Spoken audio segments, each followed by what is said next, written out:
तो आज हम लोग फिर से एक्सप्लेन करने वाले हैं dominating the cultivation realm with muscles के सेकंड एपिसोड को। तो जैसा कि हमने पिछले एपिसोड में देखा था कि सीसन ने फैंग की मदद की थी, तो फैंग उसके बदले में एहसान चुकाना चाहता था। इसलिए वो सीसन से कहता है कि मैं तुम्हारा फ्यूचर बता देता हूँ ताकि तुम आगे आने वाले बैड लक का अच्छे से सामना कर सको और फॉर्चून के मजे उठा सको। सीसन भी अपने मन के अंदर यही सोचता है कि मैं तो ऐसा ही वांटेड क्रिमिनल हूँ, शायद से फ्यूचर के बारे में जान के मुझे थोड़ी सी मदद मिल जाए। इसीलिए वो इस चीज के लिए मान जाता है। इसके बाद फैंग अपने पास एक यंत्र लेके आता है और वो सीसन को बताता है कि ये फॉर्चून टेलर का प्रेडिक्ट करने वाला डिवाइस है। इसकी मदद से तुम्हारे पास किस्मत की सीढ़ी आ जाएगी। जितना ज्यादा तुम लंबा चढ़ पाओगे उतना ज्यादा तुम्हारा फ्यूचर अच्छा रहेगा। हालांकि ये सब देखने के लिए काफी अच्छा प्राइस देना पड़ता है। इसके बाद फैंग वहाँ पे उस डिवाइस को एक्टिवेट करता है तो वो गोल गोल घूमने लगता है। इसके बाद हम लोग फैंग को एक अजीब जगह पे देखते हैं जहाँ पे सीढ़ियाँ थी ही नहीं बल्कि एक गेट था। फैंग आगे से कहता है कि साला यहाँ पे सीढ़ियाँ क्यों है, एक डोर क्यों है यहाँ पे। वहीं पे फैंग हम लोगों को बताता है कि ऐसा भी हो सकता है कि कोई ग्रेट पावर यहाँ पे मैजिक का इस्तेमाल कर रही हो हेवेंस के सीक्रेट को छुपाने के लिए, इसीलिए वो इस जगह के अंदर नहीं एंटर हो पाएगा और शायद किस्मत की सीढ़ियाँ इस दरवाजे के पीछे हो सकती हैं। इसलिए फैंग फैसला करता है कि वह दरवाजे को खोलेगा, लेकिन वो जैसे ही दरवाजे को छूता है तो फिर उसे एक बहुत बड़ा बिजली का झटका लगता है जिससे वो पीछे जाके गिरता है और वो अपनी स्पेस से भी बाहर आ जाता है। सीसन उससे पूछता है क्या हुआ भाई, मर तो नहीं गए? तो फैंग आगे से बताता है जिंदा हूँ। और फैंग को समझ में आ जाता है कि वो अभी तक इतना स्किल्ड नहीं है या फिर सीसन का भविष्य देखा ही नहीं जा सकता है। सीसन फैंग के पास आता है और उसे कहता है कि चलो इस बारे में भूल भी जाते हैं, वैसे भी तुमने काफी ज्यादा मेहनत कर ली है। तो फैंग आगे से बताता है कि वो किसी का एहसान नहीं रखता है, अगर वो उसका फ्यूचर नहीं बता सकता है तो वो उसे उसकी इनोसेंस वापस कर देगा। सीसन आगे से कहता है कि ये क्या है, कौन सी इनोसेंस? तो फिर फैंग सीसन को बता देता है कि कुछ दिनों पहले जो वहाँ पे सोर्स ढूंढने का कंपटीशन हुआ था वो सभी लियाओ चेंग ने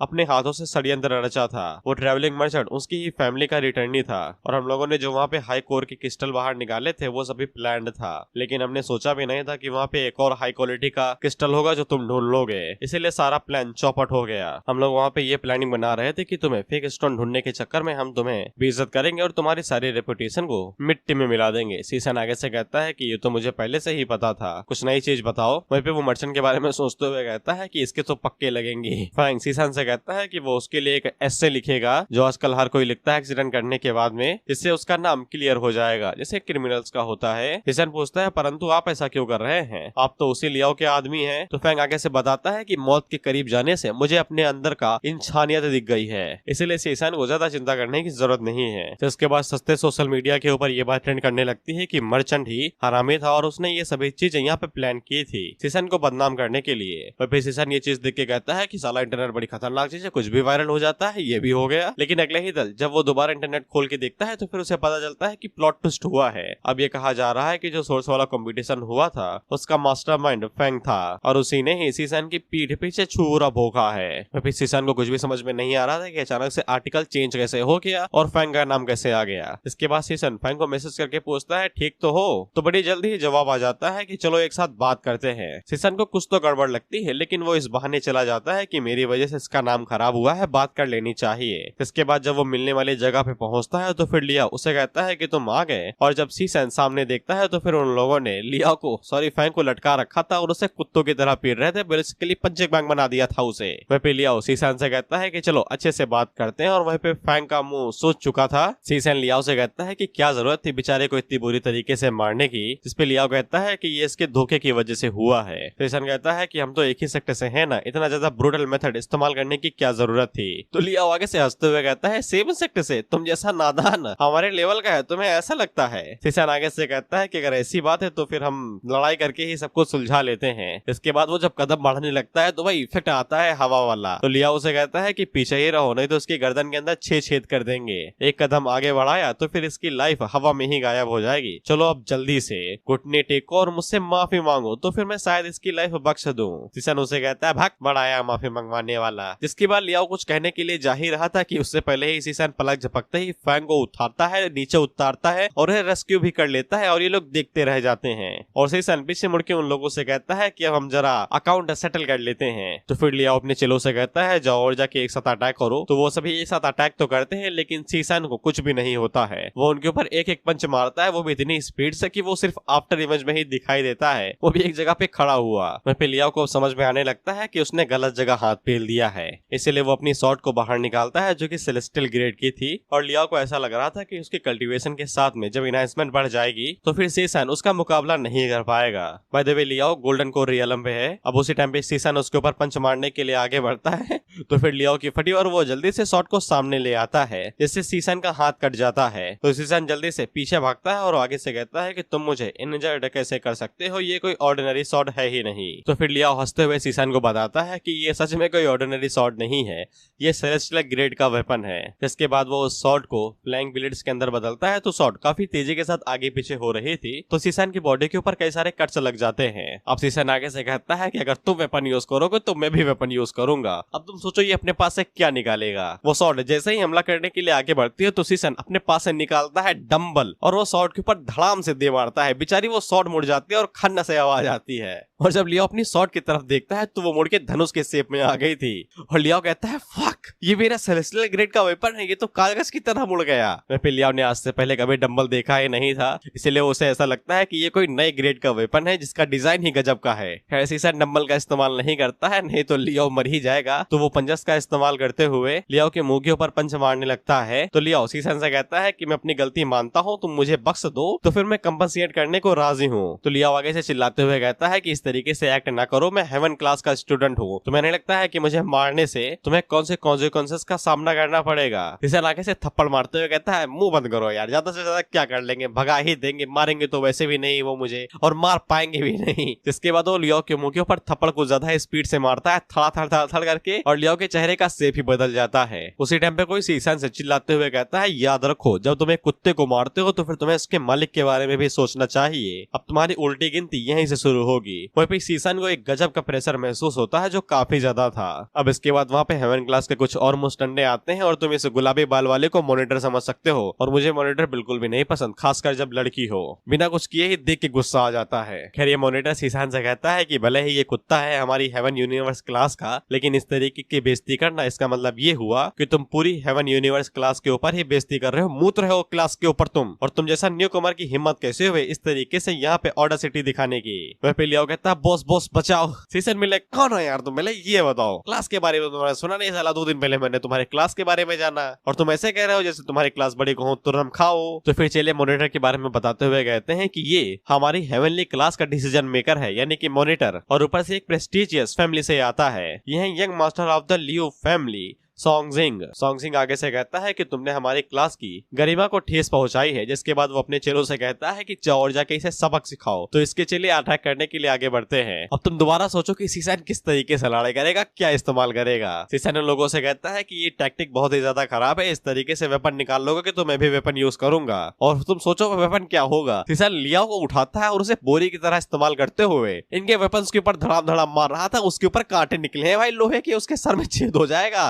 लेकिन सीसन को क्या फर्क पड़ता है, वो लियाओ को घुमाता है, धड़ाम धुड़ुम एक दूसरे के वेपन में टकराता है। लियाओ को कुछ हो ना हो ब्रेन डैमेज जरूर होगा। 2 बार सा लड़ा है, वो भी दोहे की तरह। बेचारा जिसका सर लगा था वो आगे से कहता है कि हमने एक नए वेपन डिस्कवरी की है, हम लोग इंसान को भी वेपन की तरह इस्तेमाल कर सकते हैं। और यही नहीं, सीसन लियाओ को योयो की तरह घुमा रहा था, जैसे डंडे घुमाते हैं ना प्रोफेशनल, उस तरीके से, और वो उनके ऊपर धड़ाम धुड़ुम मार रहा था। फिर इसके बाद सोंगजिंग आगे बढ़ता है जो कि लियाओ के ऊपर अपने हाथों से अटैक करता है। तो लियाओ चक्री की तरह उड़ते हुए गायब हो जाता है। तो फिर सीसन सोंगजिंग के ऊपर पंच मारने की कोशिश करता है, लेकिन सोंगजिंग के ऊपर इसका ज्यादा कुछ असर नहीं होता है। जिसके बाद वो अपनी शॉट को इस्तेमाल करता है सरप्राइजिंग स्टैप का नाम करते हुए। तो फिर उसकी शॉट नीचे से निकलती है जो कि सीसन के माथे के ऊपर चुम्मी देते हुए जाती है और उसके माथे के ऊपर कट लग जाता है। वहीं पे सीसन को भी समझ में आ जाता है कि सोंगजिंग के निपटना काफी ज्यादा मुश्किल होगा, तो वो दोबारा पीछे आ जाता है। सोंगजिंग सीसन से कहता है कि तुमने उस अटैक को डॉज कर लिया, उसे तो तुम्हारे माथे को चीर के पार निकल जाना चाहिए था। सीसन पूछता है तुम्हारी कल्टीवेशन क्या है, तो सोंगजिंग आगे से बताता है नासेंट सोल। तभी सिस्टम सीसन के बाहर निकल सीसन के सामने आता है जो कि उसे कहता है कि सामने वाला बंदा कुछ ज्यादा ही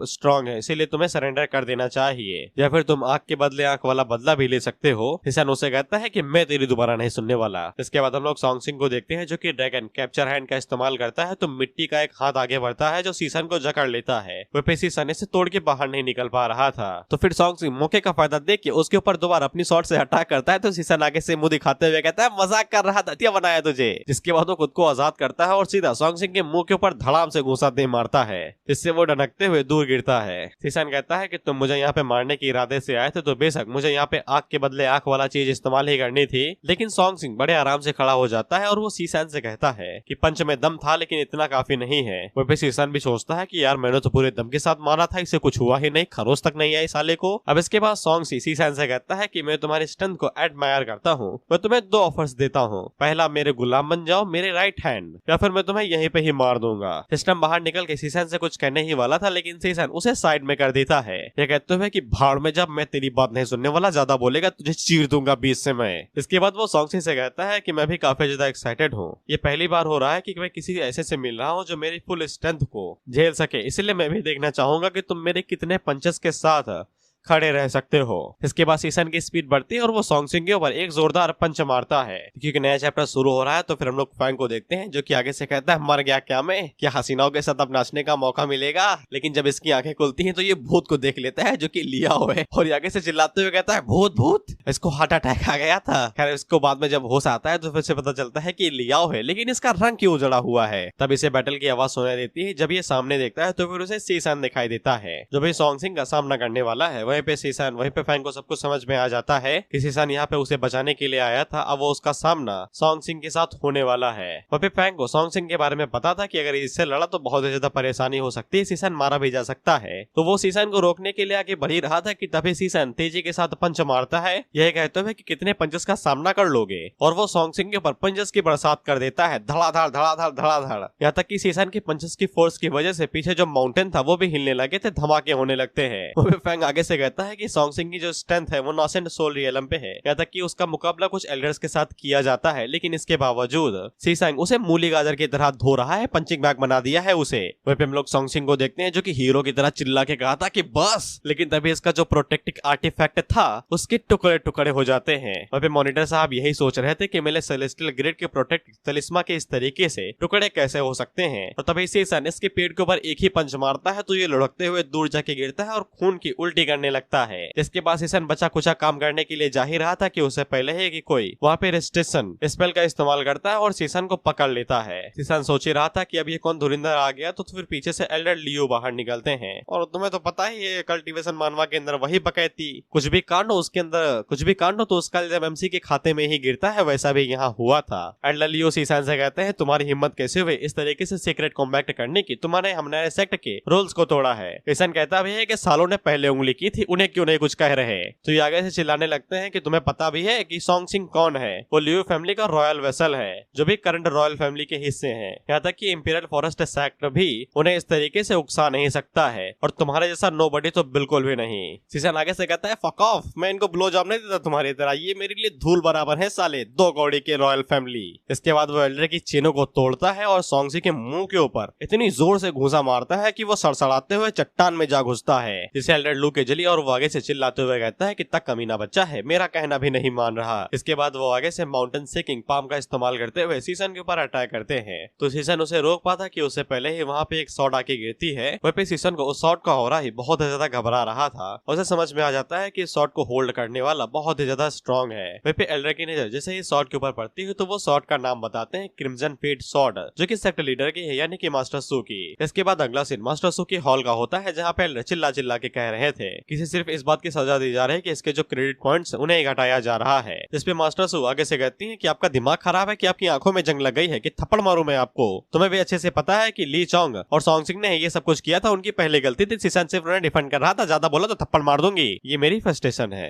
लेकिन रेडलू की अभी भी चुंगली लगी है, वो चिल्लाते रहते हैं कि मैं इस चीज को नहीं मानूंगा, ये अपने एल्डर्स की रिस्पेक्ट नहीं करता है, इसने तो मेरे रूल्स भी नहीं फॉलो करे, मेरे ऑर्डर्स को मना किया वगैरह वगैरह, अब इसे बार बार फेवर क्यों दे रही है। जिसपे एल्डर्स वो एल्डर लू की बेइज्जती करते हुए कहते हैं तुम्हें शर्म नहीं आ रही, एक नॉर्मल से डिसाइपल ने तुम्हारे अटैक को रो लिया, तुम्हारी कल्टीवेशन कहाँ जा रही है आजकल, उस पर ध्यान दो, गुस्सा थोड़ा कम करो। इसके बाद दोनों एल्डर्स आपस में लड़ने लगते हैं तो मास्टर सू उन लोगों से कहती है बिहेव करो, नहीं दोनों के ऊपर लात मार दूंगी। एल्डर लू आगे से कहते हैं कि ये मैटर तभी खत्म होगा जब, एल्डर से पूछते हैं जब क्या रे बुड्ढे। एल्डर लू कहते हैं शीशन मेरे 2 पाम अटैक्स को झेलेगा, और हाँ प्रोटेक्टिव तलिस्मा या फिर बैरियर इस्तेमाल नहीं किया जाएगा। इस पे एल्डर लू आगे से कहते हैं कि बुड्ढे तेरा सच में दिमाग खराब हो गया है, तुम इंपीरियल फॉरेस्ट सेक्ट का एक एक एल्डर है और वो कहीं स्टूडेंट, वो कैसे तेरे अटैक को झेल सकता है? और ऊपर से ये हमारे कल्टीवेशन की है, अगर इसे कुछ हो गया, इसके कल्टीवेशन को कुछ हो गया तो फिर तुम क्या करोगे? मैं इसके साथ एग्री नहीं करता हूँ। फिर हम लोग सीसन को देखते हैं जो कि आगे से इस चीज के लिए मान जाता है क्योंकि सिस्टम ने उसे ये मैंडेटरी टास्क दे दिया था कि उसे ये करना ही है, एल्डर के चैलेंज को एक्सेप्ट करना ही है। तो फिर सीसन भी इस चीज के लिए मान जाता है इस शर्त पे कि ये सब कुछ होने के बाद सारा मैटर यहीं पे ही खत्म हो जाएगा।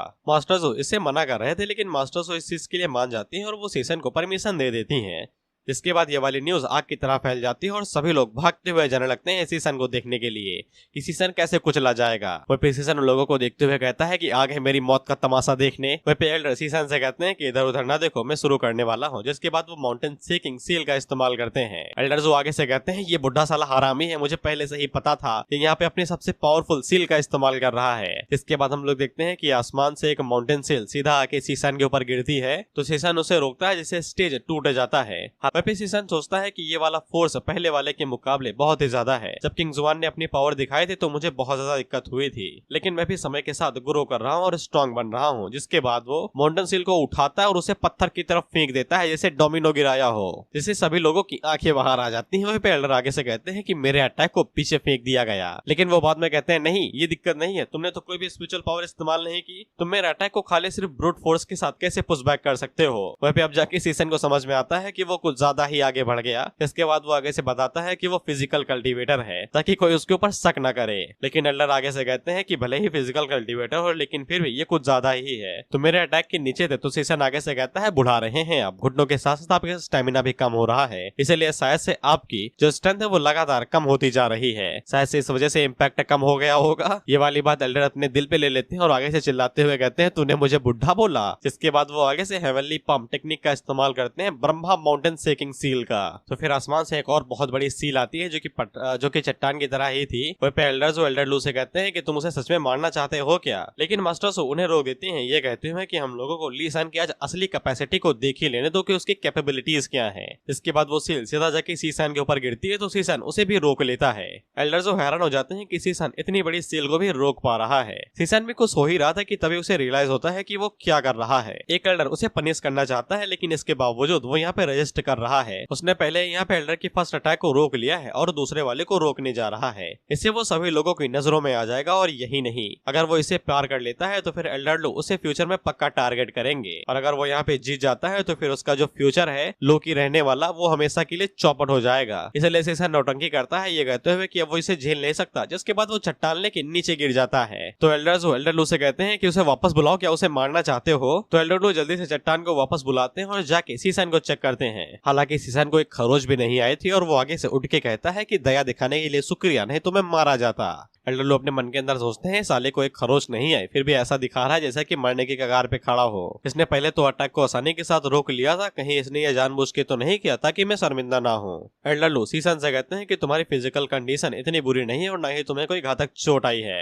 इस पे एल्डर लू आगे से कहते हैं कि ये कोई हैरानी की बात नहीं है, इस बड़ी दुनिया के अंदर हमेशा कोई ना कोई चमत्कार होते ही रहते हैं। सीसन की परफॉर्मेंस इनर सेटिंग के साथ इतनी ज्यादा यूनिक नहीं है, यहाँ तक कि हमारी छोटी चुड़ैल यानी कि मून वो भी इतनी ही स्ट्रॉन्ग है, लेकिन उसकी कल्टीवेशन से बॉडी टेम्परिंग रियलम पे ही है। उसके पास एक ऐसी बॉडी है जो कि हेवंस तक को टक्कर दे सकती है और उसकी स्ट्रेंथ गोल्डन को रियलम के बराबर की होगी। इसके बाद मास्टर सुसाई से यहाँ पे कॉन्टिनेंट और सेक्टर्स के बारे में बताती है कि सेंजू 5 कॉन्टिनेंट के अंदर डिवाइडेड है और हर एक कॉन्टिनेंट के पास उनकी खुद की स्ट्रेंथ है। सेंट्रल स्टेट की जो फोर्स है वो 3 हिस्सों के अंदर डिवाइडेड है, जहाँ पे 4 सेक्ट है, 3 फैक्शन है और 36 गेट्स हैं और इन सभी के ऊपर है रॉयल फैमिली। वह इंपीरियल फॉरेस्ट सेक्टर लगातार नीचे गिरते हुए जा रहा है और अगर ऐसा ही चलता रहा तो फिर ये लोग जो 36 गेट्स हैं यानी 36 गेट्स उसके अंदर भी अपनी पोजीशन खो देंगे। लेकिन किस्मत से इन लोगों के पास अब यहाँ पे 3 प्रोटगीज यानी कि जीनियस हैं। पहला लिटिल विच है, दूसरा अपना सीसन है और एक और बंदा है जिसके बारे में तुम्हें आगे पता चलेगा और वो सीसन का फ्यूचर वाला दरवाजा खोलेगा जो फैंग नहीं खोल पाया था। खैर मास्टर सू को ऐसा लगता है कि वो इन 3 जीनियस के साथ में अपने सेक्ट की जो इज्जत है वो वापस पा सकती है। इसके बाद मास्टर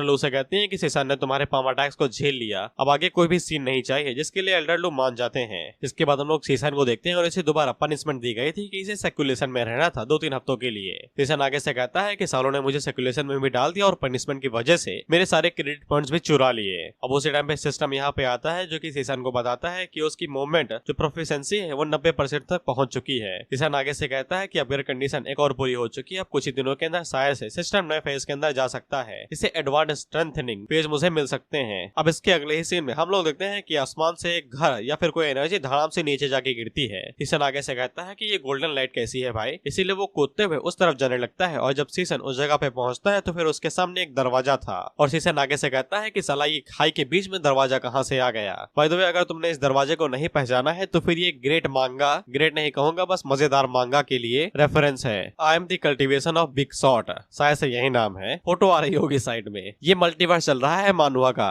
मैं चाहूँ तो इसे स्किप कर सकता हूँ लेकिन मजा आएगा, मैं नहीं करने वाला। सीसन उस दरवाजे की तरफ देखते हुए सोचता है कि साला गोल्डन लाइट इसी के अंदर से निकली थी, कोई यहाँ पे कोई ग्रैंड एल्डर तो नहीं है जिसने सर्कुलेशन के देश जगह को चूज किया हो, इसीलिए वो सोचता है कि मुझे परेशान नहीं करना चाहिए और वो यहाँ से जाने लगता है। उसी टाइम पे दरवाजा खुलता है और सामने से एक बंदा बाहर निकल के कहता है कि तुम यहाँ से गुजर रहे हो तो फिर तुम अंदर आके चाय क्यों नहीं पीते हो। ऐसा कहा जाता है कि चाय पीने से प्यार बढ़ता है और शायद से हमारी किस्मत भी हमें मिलाना चाहती है। खैर वो बंदा मन के अंदर चिल्लाते हुए कहता है किस्मत घंटा, मैं पिछले 4 दिनों से अपनी स्पिरिचुअल एनर्जी को चार्ज कर रहा था ताकि तुम्हें ललचा के यहाँ पे ला सकूं। जिसके बाद मैंने अपनी स्पिरिचुअल पावर को मैनिफेस्ट किया और तुम्हें यहाँ पे बुला लिया तुम्हारी अटेंशन को ग्रैब करने के लिए। सीसन आगे से कहता है कि तुम्हें क्या वो ग्रेट एल्डर हो जिसने यहाँ पे वो लाइट निकाली थी इंपीरियल फॉरेस्ट सेक्ट से। तो वो बंदा आगे से कहता है नहीं, मैंने कुछ भी नहीं किया, मैं कोई नहीं हूँ। और वो अपने मन के अंदर सोचता है कि तुम घटिया कीड़े, तुम्हें लगता है कि मॉर्टल वर्ल्ड के अंदर तुम सब कुछ हो। इसके बाद ये हमें बताता है कि ये एक हायर रियलम का इमॉर्टल है जो कि तुम्हारी पहुंच और सोच से भी बहुत ही ज्यादा बड़ा है,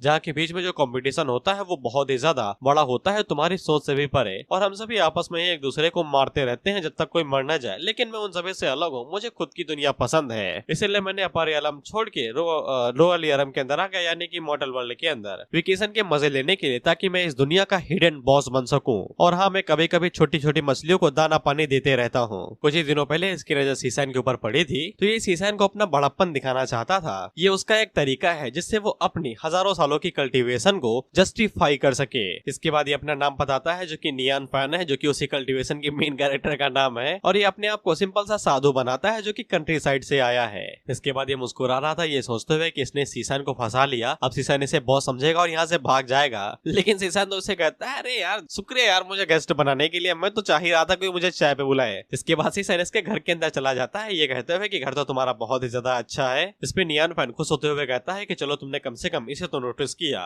इसके ऊपर जो कैरेक्टर्स लिखे हुए हैं गेट के ऊपर सजावट के लिए मैंने खुद से लिखे हैं। इसकी हर एक लेयर में अलग ही चार्म है और इसके अंदर से इमेंस ऑरा निकलता है। सीसन आगे से कहता है कि हैंड राइटिंग बुरी नहीं है, बस तुमने जो लिखा है उसके अंदर 1-2 पॉइंट मिस कर दिए हैं, ये गलत बात है। इस पे नियान फैन आगे से चिल्लाते हुए कहता है कि तुमने मेन पॉइंट मिस किया, उसके अंदर जो ऑरा निकल रहा है वो फील करो। सीसन को कहाँ से फील होगा भाई, उसके पास तो स्पेशल एनर्जी ही नहीं है। नियान फैन यहाँ पे सीसन को यह महसूस कराना चाहता है कि सीसन कितना गरीब है। उसके घर के अंदर जो फूल है उनके अंदर भी इतना हो रहा है जितना सीसन के पास नहीं है स्पिरिचुअल एनर्जी। सॉरी, नियान फैन यही चाहता है कि सीसन इसे रिकॉग्नाइज करे यानी कि माने, लेकिन सीसन कहाँ मान रहा है, उसके लिए तो सब कुछ नॉर्मल है। साला वो 5 लेवल 5 के सुअरों को तो नॉर्मल सुअर समझता है। फिर इसके बाद सीसन कमरे के अंदर आता है तो वो फूलों को देख के बहुत ही ज्यादा हैरान हो जाता है। नियान फैन को ऐसा लगता है कि सीसन धीरे धीरे करके महसूस कर रहा है कि उसके यहाँ पे जो भी प्लांट ग्रो हुआ है उसके पास बहुत ही ज्यादा स्पिरिचुअल ऑरा है और वो टॉप ग्रेड के स्पिरिचुअल हर्ब है। इसकी खुशबू सूंघने से ही वो किसी की भी कल्टीवेशन को इनहेंस कर सकते हैं। सीसन आगे से कहता है यार फूलों का गलियारा अच्छा है, तुमने जो कैरी बनाई है बहुत ही ज्यादा कमाल की है, बहुत ही अच्छी है, खूबसूरत। इसके बाद नियान फैन अपने कुत्ते को बुलाता है जो असली वाले के पास भी था, और नियान फैन का कुत्ता ही बहुत ही ज्यादा पावरफुल है क्योंकि उसका ये जो कुत्ता है वो सेलेस्टियल ग्रेड का एक बीस्ट माउंट है। लेकिन सीसन की नजरों में वो बस एक नॉर्मल सा कुत्ता था जिसके पास प्रोटीन है, और वो उसे कहता है चॉम्प क्या हालचाल दोस्त, मैं पहले तो इसके आने से घबरा गया था लेकिन ये तो बहुत ही ज्यादा प्यारा है। इस पे फीफन आगे से कहता है हाँ सभी लोग यही कहते हैं, और वो मन के अंदर सोचता है मेरा चॉम्प अभी कुछ उखाड़ नहीं पाया इसका। इसके बाद नियान फैन सीसन को चाय देता है, ये कहते हुए चाय पियो। फीफन ने इसके अंदर भी जादू टोटका किया था, वो मन के अंदर सोचता है कि भले ही तुम आसपास की चीजों से कुछ सेंस नहीं कर पा रहे हो लेकिन ये चाय तो बहुत ही ज्यादा कमाल की है, ये तुम जैसे ही गटकोगे ये तुम्हारे पेट के अंदर इरेक्शन करेगी जिससे तुम्हें पावर महसूस होगी। सीसन चाय पीता तो है और आगे से कहता है बढ़िया चाय थी, एक और मिलेगी क्या। इसके बाद फीफन रिएक्शन का इंतजार करने लगता है लेकिन सीसन कोई भी रिएक्शन नहीं देता है, और फीफन सीसन से पूछता है कि तुम्हें कुछ अजीब सा महसूस हुआ, कुछ रिएक्शन हुआ। सीसन आगे से कहता है 1 कप चाय और चाहिए, टेस्ट बढ़िया है बस। इसमें नीफैन को अब झटके लगने लगते हैं क्योंकि अब अब तक कोई भी उसके घुटनों में गिर जाता है, उसको पूजने लगता है, ये कहते हुए कि बॉस अब तो बहुत ही ज्यादा पावरफुल है। और उसे समझ में आ जाता है कि सीसन के साथ कुछ तो गड़बड़ है, इसका मानसिक संतुलन ठीक नहीं है। इसके बाद नियान फैन सीसन को चारों तरफ से देखता है और उसे कोई भी स्पिरिचुअल एनर्जी महसूस नहीं हो रही थी। इसीलिए फियान फैन को ऐसा लगता है कि ऐसा भी हो सकता है कि मेरे सेलेस्टियल ऑरा की वजह से इसका ऑरा कंसील हो गया हो। फिर नियान फैन को ऐसा लगता है क्योंकि सीसन की जो कल्टीवेशन है वो बहुत ही ज्यादा लो है, इसीलिए वो आसपास की चीजों से ऑरा महसूस नहीं कर पा रहा है। इसीलिए वो यहाँ पे एक बहुत ही ज्यादा कमाल का सोल्यूशन खोलता है और वो सीसन से कहता है कि भूख लगी है, खाना चाहोगे? तो सीसन आगे से कहता है नेकी और पूछ पूछ। इसके बाद नियान फैन अपने पास से मीट लेके आता है जो कि सुअर का ही है, जो हाई ग्रेड का है। नियान फैन हम लोगों को बताता है कि ये 5th लेवल के सेलेस्टियल बीस्ट का मीट है जो कि एनर्जी से भरपूर है। कोई भी नॉर्मल बंदा अगर इसे खाता है तो इसके इफेक्ट से मर सकता है, लेकिन सीसन की नजर में ये तो बस हाई क्वालिटी प्रोटीन था। इसके बाद सीसन उस प्रोटीन को लेता है और खाना शुरू कर देता है, ये कहते हुए कि मैं तो होल्ड बैक नहीं करने वाला। नियान फैन को ऐसा लग रहा था कि अब उसे यहाँ पे रिएक्शन मिल ही जाएगा और उसकी पूजा होगी, लेकिन घंटा कुछ नहीं होता है। सीसन तो सारा माल गटक जाता है, ये कहते हुए माल बढ़िया था, एक और प्लेट मिलेगी क्या? खैर सीसन ने जो भी मीट खाया था उसकी वजह से उसकी जो फिजिकल स्ट्रेंथ थी वो लगातार बढ़ती चली जाती है। उसी टाइम पे सिस्टम वहाँ पे नोटिफिकेशन लेके आता है कि तुमने यहाँ पे 5th लेवल के बीस्ट के फ्लैश को कंज्यूम किया है, जिससे तुम्हारी ब्लड एनर्जी इनहांस हो गई और तुम्हें 10 फिजिकल स्ट्रेंथ पॉइंट मिले हैं, जिससे तुम्हारी स्ट्रेंथ बहुत ही ज्यादा इंक्रीज हो गई है। जिससे सीसन काफी ज्यादा खुश हो जाता है, जिसके बाद वो इर्द गिर्द कोई चीज ढूंढने लगता है जिसके ऊपर वो अपनी प्रैक्टिस कर सके। और तभी उसकी नजर एक धनुष के ऊपर पड़ती है जो दिखने में ही समझ में आ रहा था कि कुछ नॉर्मल सा धनुष नहीं है ये। वह फिर सीसन को भी समझ में आ जाता है इसका डिजाइन चीख चीख के कह रहा है कि मैं हाई ग्रेड का वेपन हूँ। सीसन नियान फैन से पूछता है क्या वो ये बो ट्राई कर सकता है? नियान फैन आगे से कहता है कर लो भाई, अब बचा ही क्या है यहाँ पे। लेकिन जब उसकी नजर बो के ऊपर पड़ती है तो फिर उसे पता चलता है कि ये तो उसका ट्रेजर है, जो कि एक डिवाइन ग्रेड का इमॉर्टल ट्रेजर है। अगर डिवाइन पावर के बिना इसे उठाया ही नहीं जा सकता है। हालांकि सीसन के लिए कौन सी बड़ी बात थी, उसके लिए ये सिर्फ भारी था। जिसके बाद वो उस धनुष को पकड़ता है और खींचने की कोशिश करता है, लेकिन पहली बार में सक्सेसफुल नहीं हो पाता है। इससे नियान फैन को सुकून मिलता है, हाँ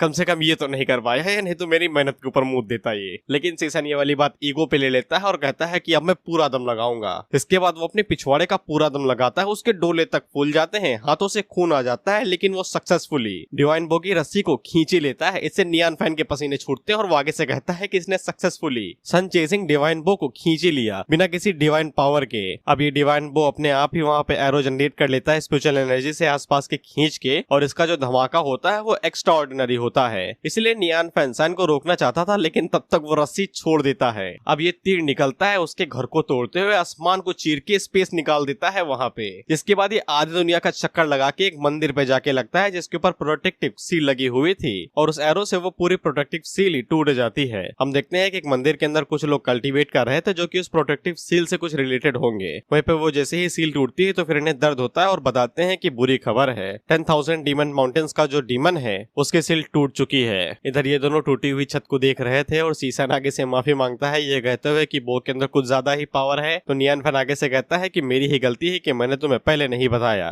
और ये दोनों बस दुआ ही कर रहे थे कि कुछ बो से कुछ खतरनाक ना हो, सब कुछ कुशल मंगल हो। तो नियान फैन आगे से बताता है कि वो बो उस डायरेक्शन में गया है जहाँ पे 10,000 डीमन माउंटेन्स है। उम्मीद करता हूँ कि कोई कैजुअलिटी ना हुई हो। इसके बाद वो मन के अंदर सोचता है कि मैंने इसे नंगा करने की कोशिश की, लेकिन खुद ही नंगा हो गया, असली जोकर तो मैं हूँ यहाँ पे। अब इसके बाद हम लोग उसी मंदिर को देखते हैं जिसके ऊपर सील लगी हुई थी। सील टूटने के बाद उसके अंदर से वही डीमन बाहर निकलता है जिसके बारे में अभी तक हमें बताया गया था। डीमन भी जिम करता है, भाई बॉडी देख रहे हो, इसके ट्राइसेप्स देखो। खैर ये वही डीमन है जिसके बारे में बताया गया था। और ये आगे से कहता है कि मेरे चड़ी बंदी कहाँ गए, सलाह हम दोबारा मॉर्टल वर्ल्ड के अंदर वापस आए हैं, कोई तो आके वेलकम करो। ये डीमन किंग सबसे पहला काम ये करता है कि ये अपने कंधे के अंदर पहले नाखून घुसाता है और उन्हें खींच के बाहर निकालता है, तो इसका खून जमीन पे जा गिरता है। इसके बाद ये अपने डीमन एम्पायर वाली डिग्री चालू करता है, ये कहते हुए कि मैं सभी डीमन किंग्स को यहाँ पे समन करता हूँ जो मेरे ब्लड लाइन से पैदा हुए हैं, जल्दी भागते हुए यहाँ पे आओ। तो फिर हम लोग माउंटेन के अंदर देखते हैं तो जितने भी डीमन किंग्स थे वो सभी भागते हुए सीधा डीमन एम्पायर के पास आते हैं। एक डीमन किंग आगे से कहता है कि हम सभी डीमन रेसर्स आपके सामने सला झुकाते हैं। अब उसी टाइम में वहाँ पे एक और बंदा आता है जो कि आगे से कहता है माहौल तो बढ़िया जमा है यार, चकना वकना है यहाँ पे। लेवल 5 का मॉन्स्टर है, लेवल 6 का मॉन्स्टर है, यहाँ तक कि कुछ ऐसे मॉन्स्टर भी हैं जो कि ह्यूमन के अंदर ट्रांसफॉर्म हो गए हैं और डीमन कल्टीवेटर के अंदर बदल चुके हैं। ये जगह एकदम परफेक्ट है मेरे लिए। और सबसे बड़ी बात, ये सभी यहाँ पे एक डीमन एम्परर को आके सलामी दे रहे हैं। आखिरकार कोई तो एक वर्दी अपोनेंट मिला मेरे लिए, सॉरी वर्दी शिकार। बाय द वे अगर तुम इसे नहीं पहचाने हो तो फिर मैं तुम्हें ये जानकारी के लिए बता दूं कि ये वही डार्क फिनिश है जो टेस्टिंग स्पिरिचुअल स्टोन के नीचे सील था जिसको सीसन ने तोड़ के आजाद कर दिया था।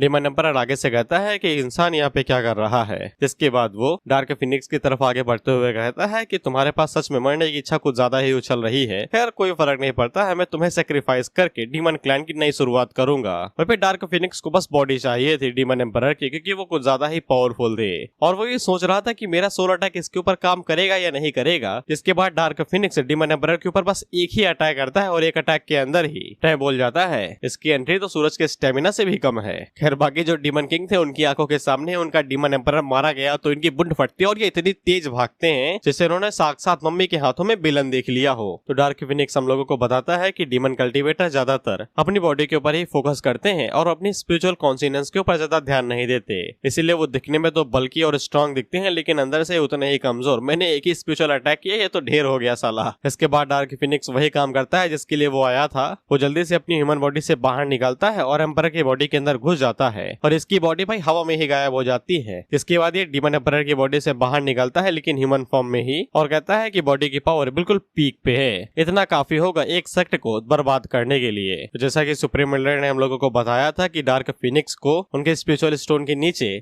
सील किया गया था, तो उन लोगों ने पहले डार्क फिनिक्स की स्पिरिचुअल फिजिकल बॉडी डिस्ट्रॉय की थी और उसके सोल को स्पिरिचुअल सीलिंग स्टोन के साथ ही सील कर दिया था 10,000 सालों के लिए। इसीलिए अब ये उनके डिसेंडर और डिसेपल से बदला लेना चाहता है। अब इसके बाद हम लोग 10,000 मॉन्स्टर माउंटेन के आसपास के विलेजेस के देखते हैं जहाँ पे वो आराम से खेती लगा रहे थे। तभी इनके ऊपर एक मॉन्स्टर अटैक करता है तो ये अपनी जान बचाते हुए भागते हैं। अब इसके बाद ये लोग भागते हुए विलेज चीफ के पास जाते हैं और बताते हैं कि एक मॉन्स्टर ने दोबारा उन लोगों के ऊपर हमला किया है। अब विलेजर्स को फार्मिंग करने में बहुत ज्यादा दिक्कत हो रही है, वो घर से ही बाहर नहीं निकल रहे हैं। विलेज चीफ आगे से बताते हैं कि हाल ही में हमला कुछ ज्यादा ही बढ़ गया है। पहले तो यहाँ पे 1-1 लेवल के मॉन्स्टर अटैक कर रहे थे लेकिन अब अचानक से 2 हो गए हैं। उनके पास इतनी स्ट्रेंथ नहीं है कि वो 2 लेवल के मॉन्स्टर के साथ सामना कर सके, इसलिए उन लोगों को पास ही के सेक्टर से मदद मांगनी पड़ेगी। इसलिए विलेज चीफ उसे परमिशन दे देते हैं, ये कहते हुए कि ये हमारी कैपेसिटी की वजह से भी बाहर का है, हमें मदद लेनी चाहिए। जिसके बाद अगला सीन 1 महीने के बाद का होता है। सिसन अपनी पनिशमेंट पूरा करके आता है और वहाँ की हॉल वाली लेडी से पूछता है कि यहाँ पे कोई भी हाई लेवल का स्कोरिंग टास्क नहीं है क्या।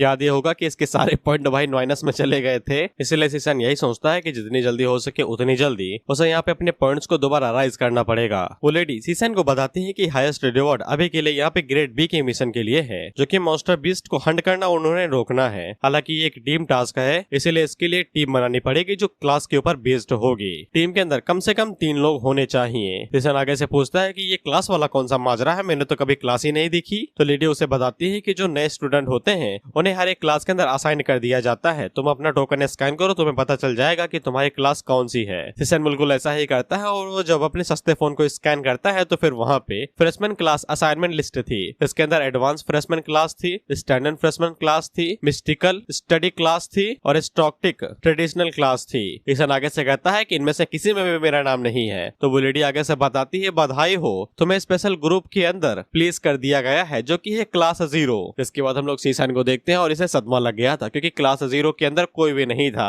मून को छोड़ के। और मून इसे दिलासा देते हुए कहती है निराश क्यों होते हो छोटे भाई, तुम्हारी किस्मत मेरे साथ ही थी, मैं तुम्हें प्रोटेक्ट करूंगी, तुम्हें चिंता करने की जरूरत नहीं है। तो फिर सीसन अपना दुख दर्द मून को बताता है कि ये सब कुछ पॉइंट्स अर्न करने के लिए है और वो सीसन से कहती है कि तुम चिंता न करो, मैं तुम्हारे साथ मिशन पे चलूंगी। और हर किसी को पता है कि मैं कितने ज्यादा क्वालिफाइड हूँ एक सीनियर डिसेबल के रूप में। सीसन उससे कहता है कि ये चापलूसी बंद करो, सबसे जरूरी चीज ये है कि कम से कम 3 लोग होने चाहिए टीम के अंदर और इस पूरी क्लास के अंदर हवा और धूल को मिला के सिर्फ हम दोनों हैं। तो फिर मून आगे से एक्साइटेड होकर कहती है कि अगर ऐसी बात है तो फिर हमें उसे मदद मांगनी पड़ेगी। सीसन पूछता है कि वो कौन। तो मून आगे से बताती है साओ टैंग। ये वो पहला बंदा था जिसकी किस्मत इतनी खराब थी कि वो क्लास 0 के अंदर आया, लेकिन बदकिस्मती से वही इस पूरे सेक्टर का सबसे टैलेंटेड जीनियस डिसाइपल है जो इतनी समय सेकुलेशन के अंदर है। जिसके बाद हम लोग साओ टैंग को देखते हैं तो इसका दिमाग सच में गर्म हो रहा था। ये कुछ लिखने की कोशिश कर रहा था लेकिन लिख कुछ नहीं पा रहा था। इसके बाद ये हमें अपनी काया पलट बताता है कि ये एक राइटर है और इसने अपनी जिंदगी के अंदर सिर्फ एक ही बुक लिखी है, continent of ghost fighting.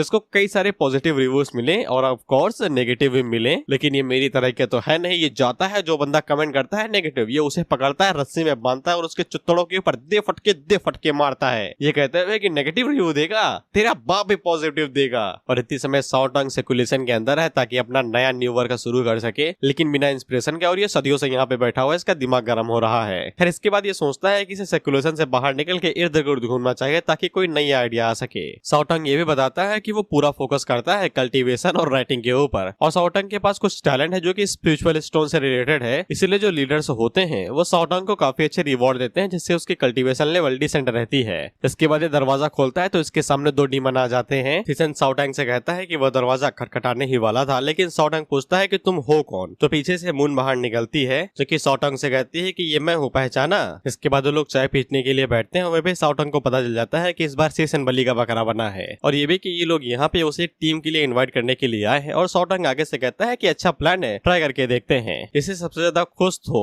Moon होती है कि उसे बाहर जाने का मौका मिलेगा और वो थोड़े मजे कर पाएगी। लेकिन शाओटंग आगे से कहता है कि हम लोगों को अपने कंक्लूजन को और ज्यादा बेहतर करने के लिए हमें अपनी टीम का नाम रखना चाहिए। इसके बाद ये अपनी टीम का नाम रखता है टैंक क्लैन। तो सीसन का मुंह बन जाता है कि अगर तुम्हें अपना ही नाम रखना तो पूछा क्यों। इसके बाद शाओटंग इन लोगों से कहता है कि हम लोगों को और भी ज्यादा सतर्क रहना चाहिए। हम लोग यहाँ पे एलाइज की तरह जा रहे हैं जो कि एक दूसरे को प्रोटेक्ट करेंगे, इसलिए अपनी अपनी आइडेंटिटी को भी छुपाना चाहिए ताकि जो हमारे एनिमीज होंगे वो हमसे बदला लेने के लिए वापस ना आए। इसलिए हम लोगों को हर किसी के लिए एक एक निक नेम चूज कर लेना चाहिए। इसके लिए सीसन कहता है कोई दिक्कत नहीं है। तो शाओटंग सीसन का नाम बदल के उसे टैंग सेंड कर देता है, जिससे सीसन का मुंह बदल जाता है। और मैं ये बात लिख के देता हूँ कि शाओटंग को कॉपीराइट इशू है। एक तो वो राइटर है और कोई उसका काम चुरा ना ले, इसीलिए वो हर जगह पे अपना नाम लिखते फिरता है। इसके बाद शाओटंग इन लोगों से कहता है कि इस मिशन के अंदर कुछ रिस्क भी होंगे, इसलिए हम लोगों को अपनी जर्नी को और ज्यादा अच्छा बनाने के लिए फ्यूचर को देख लेना चाहिए। मून शाओटंग से पूछती है कि तुमने ये स्किल कब सीखी। तो शाओटंग आगे से बताता है कि जब वो लास्ट ट्रिप पे गया हुआ था तब उसकी मुलाकात कुछ डिवाइनेशन मास्टर से हो गई थी, और शाओटंग ने उनकी झोले से कुछ नोट्स चुरा लिए जिससे ये स्किल मिल गई उसे। तो फिर मून आगे से कहती है कि सबसे पहले मुझसे शुरुआत करो, मुझे देखना है कि मेरी डिवाइनिंग माइंड क्या है। तो फिर शाओटंग बिल्कुल ऐसा ही करता है। बिल्कुल ये फ्यूचर वाला सेंस था जैसा कि फैंग ने किया था। शाओटंग जब यहाँ पे मून का फ्यूचर देखता है तो वो बिल्कुल फैंग की ही तरह सीढ़ियों के सामने आ जाता है, और जैसा कि फैंग ने बताया था कि जितना लंबा वो लोग चढ़ पाएंगे उतना ज्यादा अच्छी इन लोगों की डेस्टिनी होगी। इसलिए शाओटंग वहाँ पे सीढ़ियां चलना शुरू करता है और वो चढ़ते चढ़ते काफी ज्यादा दूर आ जाता है। शाओटंग हम लोगों को बताता है कि ये बहुत ज्यादा मिस्टिकल है, मून का फ्यूचर बहुत ही ज्यादा अच्छा है। लेकिन उसी टाइम पे हम लोग देखते हैं कि बादलों के अंदर से एक चिकन की लेग बाहर निकलती है जो शाओटंग के ऊपर हमला करके उसे बाहर फेंक देती है। मून और सीसन शाओटंग से पूछते हैं कि क्या हुआ। तो शाओटंग उन लोगों को बताती है डिवाइनेशन को किसी ने रोक दिया है, ऐसा लगता है मून के फ्यूचर के अंदर कुछ तो चीजें उसे रोकेंगी। तो मून आगे से कहती है ये पक्का मेरी सौतेली माँ होगी जो मुझे हर चीज के अंदर रोकती है। इसके बाद शाओटंग सीसन से कहता है कि बेटे अब तुम्हारी बारी। तो फिर सीसन सीरियस होकर खड़ा हो जाता है और हम लोग शाओटंग को उसी जगह पे देखते हैं जहाँ पे हम लोग फैंग ने देखा था। बिल्कुल वही दरवाजा, सील लगा हुआ, और शाओटंग को भी समझ में नहीं आता है कि यहाँ पे सीढ़ियों की जगह पे ये दरवाजा क्यों है, और उसे भी ऐसा लगता है कि सीढ़ियां इस दरवाजे के पीछे होंगी क्योंकि शाओटंग फैंग के मुकाबले बहुत ही ज्यादा स्ट्रॉन्ग है। इसीलिए वो दरवाजे के ऊपर जब जोर लगाता है तो वो सक्सेसफुली इस बार दरवाजे को खोल ही देता है। तो दरवाजे की उस पार कोई सीढ़ियां नहीं थी बल्कि कोई गॉडेस या फिर कोई अलग ही आइडेंटिटी थी। मैं इसे सिस्टम भी कह सकता हूँ एक तरीके से, क्योंकि ये उसकी किस्मत से रिलेटेड है। हालांकि शाओटंग उस चीज को एक सेकंड के लिए भी नहीं देख पाता है और उसकी आंखों से खून बहने लगता है, जिसके बाद वो वापस बाहर आ जाता है। सीसन उसे पूछता है कि तुमने क्या देखा, तो ये डर के मारे दोबारा सर्कुलेशन के अंदर चला जाता है, और इस बार दरवाजे के ऊपर लिखा हुआ था सर्कुलेशन फॉर हीलिंग, जिस पे ये दोनों एक साथ कहते हैं लगता है कि हमारी टीम शुरू होने से पहले ही फेल हो गई। जिसके बाद ये दोनों दोबारा भागते हुए हॉल वाली लेडी के पास जाते हैं और बताते हैं कि शाओटंग के साथ क्या हुआ। तो लेडी इन लोगों से कहती है कि तुम लोगों के पास अब सीनियर ब्रदर नहीं है तो फिर तुम्हारी मैन पावर के अंदर कमी होगी। तो सीसन आगे से कहता है कि हम लोग उसके बदले में कोई सब्स्टिट्यूट लेके जा सकते हैं, उसके पास 2 कैंडिडेट है। तो लेडी उन लोगों से कहती है कि तुम्हारे क्लास 0 के यूनिक नेचर की वजह से तुम कुछ भी करो तो मुझे आश्चर्य नहीं होगा। लेकिन उसी टाइम पे वहाँ पे किंग जुआन आ जाती है जो कि इन लोगों से कहती है कैसा रहेगा कि अगर मैं तुम्हारी टीम के लिए सब्स्टिट्यूट सीनियर ब्रदर बन जाऊं। मैंने सुना है कि तुम्हारा सीनियर ब्रदर एक एल्डर के मुताबिक पावरफुल है, तो अगर मैं उसकी जगह लेती हूँ तो फिर स्ट्रेंथ के अंदर कोई भी कमी नहीं रहेगी। वह सीसन जैसे ही किंग जुआन को देखता है तो वो यही सोचता है ये क्यों आई है। खैर उस लेडी को अब कोई भी दिक्कत नहीं थी, वो सीसन की टीम को आराम से जाने देना चाहते थे क्योंकि अब वो यहाँ पे इंस्ट्रक्टर किंग जुआन जो इस टीम को लीड करना चाहती थी। वो पे तुम्हें किंग जुआन की असली इरादों के बारे में बताने की तो जरूरत नहीं है, इसे एक कमीने को मारना है जो इसकी नजर में कमीना है सिर्फ। इसके बाद लोग शॉर्ट से उड़ते हुए जा रहे थे और ये शॉर्ट 9 फीट की है। किंग जुआन इन लोगों को मिशन के बारे में बताती है कि हम लोग इस मिशन पे जाने वाले हैं, तो तुम्हें पहले ही बता दूं कि डिमन माउंटेन के अंदर जो सेल थी वो लूज हो रही है, इसलिए कई सारे हाई लेवल के बीस्ट इधर उधर फैल गए हैं, इसलिए लिस्क का जो ओवरफ्लो है वो बहुत ही ज्यादा बढ़ गया है। इसलिए आसपास के जो शहर है उनके ऊपर खतरा बढ़ रहा है, इसलिए उन लोगों को यहाँ पे पावरफुल बीस्ट को मार गिराना है। और बेशक वो लोग जिस भी डिमन को मार गिराएंगे तो उसके जो मटेरियल होंगे वो इन लोगों के ही होंगे। होंगे। इसके बाद वो लोग तेजी के साथ से डीमन माउंटेन की तरफ आगे बढ़ जाते हैं, जिसके बाद हम लोग डीमन माउंटेन के बाहरी इलाके को देखते हैं, जहाँ पे हम लोग अपने सेक्टर और किसी दूसरे सेक्टर को आपस में लड़ते हुए देखते हैं, जहाँ पे अपना सेक्टर काफी ज्यादा कमजोर पड़ रहा था। वहाँ पे ये लोग छोटे मोटे साइड कैरेक्टर्स को मार के खुद को तुर्रम खा समझ रहे थे, और ये आगे से कहते हैं कि तुम लोगों का सेक्टर जिसमें 36 यानी कि 36 सेक्टर के अंदर आने के लिए काफी भी है, तुम्हारी स्ट्रेंथ तो बहुत ही ज्यादा कमजोर है। इसके बाद ये और ज्यादा सेक्टर की बुराई करते कि उससे पहले वहाँ पे किंग जुआन आ जाती है, जो कि उन लोगों से कहती है कुछ ज्यादा नहीं बोल रहे हो, जवान खींच के गले पे लपेट के फांसी का फंदा बना दूंगी। वहीं पे ये लोग जैसे ही किंग जुआन को देखते हैं तो काफी ज्यादा खुश हो जाते हैं। किंग जुआन जैसे ही उनके कपड़ों की तरफ देखती है तो फिर उसे समझ में आ जाता है कि ये सभी किंग फेंग सेक्टर की तरफ से हैं, और ये भी यहाँ पे सेम मिशन लेके आए हैं, जिसको पूरा करने के लिए हम आए हैं। इसके बाद वो पीछे मुड़ के अपने लोगों से पूछती है कि तुम लोग आपस में फाइट क्यों कर रहे थे। तो फिर एक बंदा आगे से बताता है कि हम लोगों ने फैसला किया था कि हम आसपास के 4 डिमोनिक बीस्ट को एक साथ मारेंगे, जो कि 4th लेवल पे होंगे। जैसे ही हम लोगों ने उस बीस्ट को मारने वाले थे तो फिर ये लोगों ने बीच में आके उसे मार दिया। इसके बाद हम लोगों के बीच में इस बात को लेके विवाद हो गया कि उस मटेरियल के ऊपर किसका हक होगा। अब इसी बीच किंग फेंग सेट की तरफ से उनका एल्डर आता है, जो कि उन लोगों से कहता है कि बीस्ट को मारने वाली बात यहाँ पे ये है कि फाइनल ब्लो किसने मारा था, फैटल ब्लो किसने मारा था।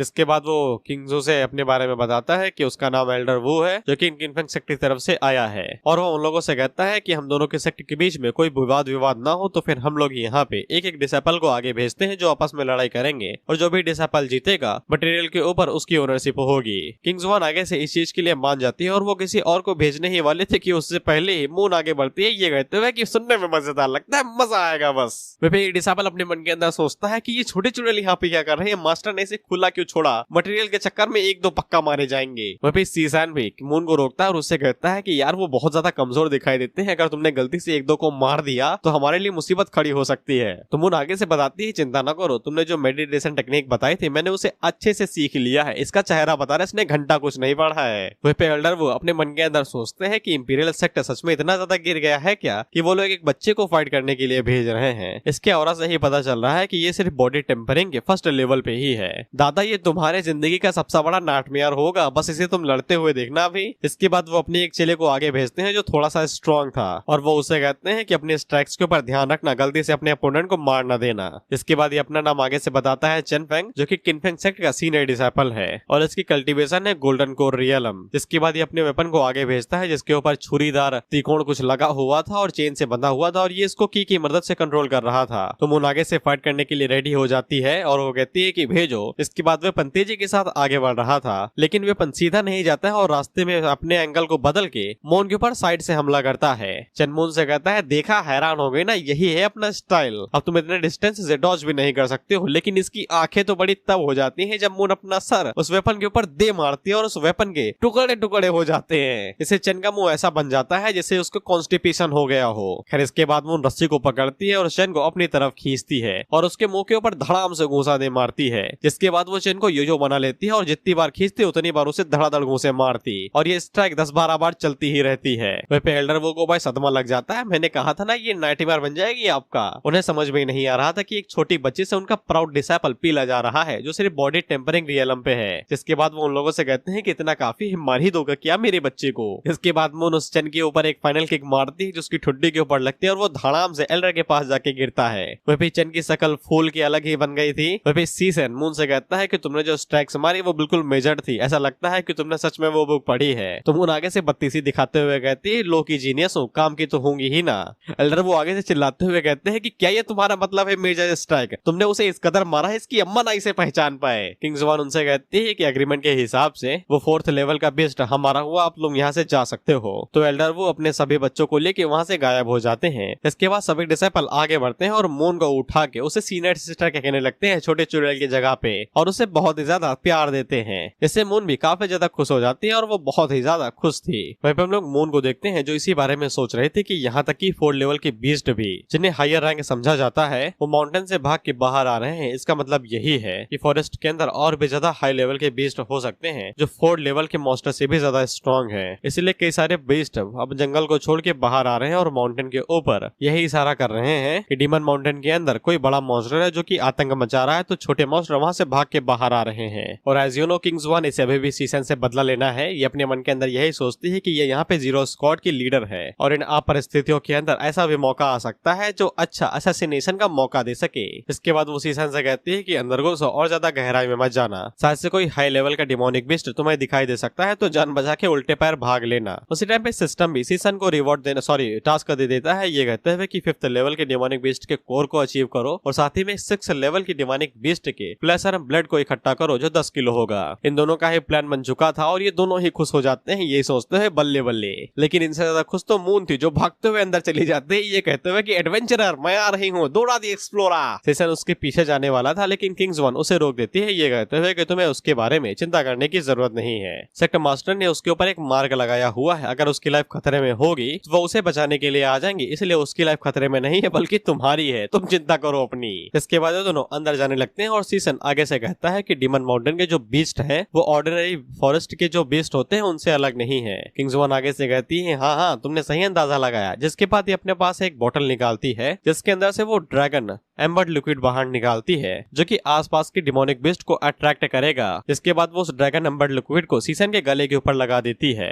अभी जो लिक्विड है ये अपने पास से 5th लेवल के डिमोनिक बीस्ट या फिर डिमन किंग की ऑरा को रिलीज करेगा। इससे आसपास के जो डिमोनिक बीस्ट होंगे जो हाई लेवल के होंगे वो सीसन को शिकार समझेंगे और उसके आसपास आएंगे। और फिर सीसन के ऊपर जैसे ही वो बूंद गिरती है तो उसे लग सकता है कि पानी गिरने वाला है, तो वो आसपास देखता है, लेकिन तब तक किंग्स वन वहां से गायब हो चुकी थी और ये दूर एक पेड़ के ऊपर आके बैठ जाती है, यही सोचते हुए कि इतनी दूरी काफी होगी। ये अपने मन के अंदर हमें सारा प्लान बताती है कि उसने सुना था कि सीसन ने एक एल्डर के पामाटाई को रोक लिया था, इसलिए उसके कल्टीवेशन लगभग गोल्डन कोर स्टेज तक होनी चाहिए। और सीसन की फिजिकल स्ट्रेंथ का अगर अंदाजा लगाया जाए तो उसकी physical power nascent soul realm के लेवल तक हो सकती है, इसलिए अगर वो लोग यहाँ पे 5th लेवल के डिमन किंग को बुलाते हैं तो फिर सीसन अनडाउटली मारा ही जाएगा। अब उसी टाइम पे हम लोग देखते हैं कि लालच के चक्कर में एक 5th लेवल का बीस्ट वहाँ पे आ जाता है जो कि एक भालू था जो सीसन के सामने आके ही दहाड़ने लगता है। वहाँ पे किंग्स वन खुश, वो अपने मन के अंदर सोचती है कि डेमोनिक बीस्ट जल्दी आ गया, ड्रैगन एम्बर्ड लिक्विड काफी अच्छे से काम कर रहा है। वहाँ पे सीसन जैसे उस भालू की तरफ देखता है तो उसकी पहले लाइनें जानते हो ये क्या थी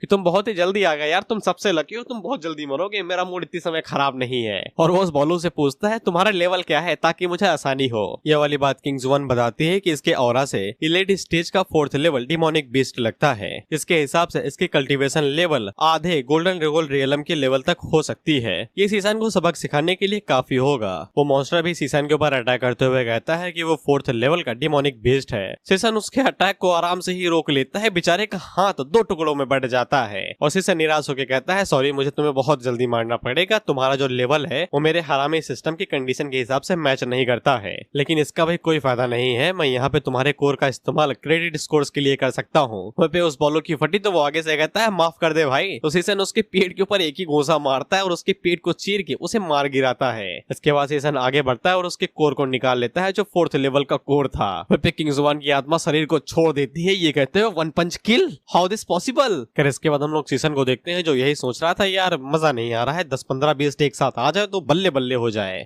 सीसन की ये मनोकामना भगवान सुन लेते हैं और एक झटके के अंदर वहाँ पे कई सारे बीस्ट आ जाते हैं जो सीसन को चारों तरफ से घेर लेते हैं। ये सभी बीस्ट आपस में बात करते हुए कहते हैं कि इस बच्चे की स्ट्रेंथ कुछ ज्यादा ही है और ऊपर से इसके अंदर से हमें ड्रैगन सलाइवा मिल रहा है। और फिर सीसन इन सभी को एक साथ देख के खुश हो जाता है और यही सोचता है कि इनमें से बस एक कोई 5th लेवल का मॉन्स्टर निकल जाए, मैं भगवान के चरण स्पर्श कर लूंगा। उसी टाइम पे एक वुल्फ मॉन्स्टर सीसन के ऊपर अटैक करने के लिए आगे बढ़ता है, ये कहते हुए कि ये कमीना खुद को हीरा समझ रहा है। सीसन उसके ऊपर एक ही पंच मारता है, ये हवा में ही गायब, कुछ बचता ही नहीं है, हवा में ही गायब फोर्स की वजह से। और सीसन ने जो पंच मारा था वो उसके अंदर से कोर भी बाहर निकाल लेता है, ये कहते हुए कि ये पक्का 5th लेवल का कोर होना चाहिए जो कि सिस्टम एब्जॉर्ब कर लेगा। और बाकी जो बिस्ट थे उनकी फट जाती हुई ये कहते हैं कि अभी क्या हुआ, क्या हमारा एक साथी हवा में गायब हुआ या फिर हमने आंखों में सिला जीत डाल लिया है जो तेज चल रही है कि झटके में गायब हो गया। वो राइनो मॉन्स्टर आगे से कहता है कि उसने एक पंच के अंदर ही ग्रे वुल्फ को गायब कर दिया। पैंथर मॉन्स्टर आगे से कहता है कि हम इसे बिल्कुल भी हल्के में नहीं ले सकते हैं, हमें एक साथ अटैक करना पड़ेगा, जिसके बाद हम लोग ड्रैगन सलाइवा को आपस में बांट लेंगे। ड्रैगन सलाइवा वही है